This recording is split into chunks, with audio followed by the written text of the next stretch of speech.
En 2003, alors qu'il n'avait que 17 ans, Jonathan Serrada a été révélé au grand public. À l'époque, le chanteur avait été jusqu'à remporter l'émission Nouvelle Star sur M6. Une victoire qui l'a plongé dans un véritable tourbillon médiatique. Sortie d'un premier album, tournée européenne, petit rôle dans la série culte espagnole Un d'autre et même candidat à l'Eurovision en 2004. Jonathan Serrada a assurément enchaîné pendant plusieurs années. Jusqu'à ce qu'un drame ne survienne. En 2014, alors qu'il travaille toujours avec difficulté sur un troisième album, l'artiste décide finalement de lâcher définitivement ce projet et même d'arrêter sa carrière dans la musique à la suite de la mort brutale de son frère Julian, lors d'un accident de travail. Ce dernier avait été percuté par un camion alors qu'il réparait un poteau électrique depuis une nacelle. Bouleversé par cette disparition, Jonathan Serrada a ressenti le besoin de se couper du reste du monde et de disparaître pour mener une vie tranquille.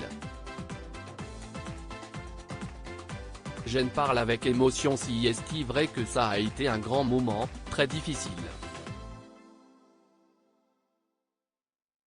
J'en parle avec émotion, a-t-il confié, les larmes aux yeux, à Faustine Bollaert dans Ça commence aujourd'hui ce mercredi 12 avril 2023. Et de continuer sur l'impact que cette tragédie a eu sur sa vie, ça m'a fait prendre conscience que la vie est courte et que j'avais envie de connaître d'autres choses, de me réaliser autrement qu'en tant que chanteur. Donc j'avais envie d'autre chose. Avec mon mari on est tombés amoureux de Bali et on a tout plaqué pour s'installer là-bas.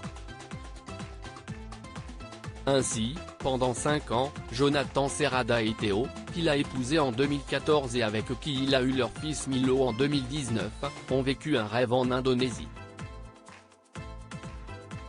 Si est sur place que le chanteur a repris goût, avec le temps, à la musique. Il a d'ailleurs sorti un album en indonésien et a joué en 2018 dans le film Liam Dan Laila. En manque de l'Europe, le couple a décidé il y a peu de retrouver ses racines. Et en avril 2022, Jonathan a repris du service en étant à l'affiche de la pièce de théâtre Hasta la Vista, qui s'est jouée au théâtre de Marans en Suisse.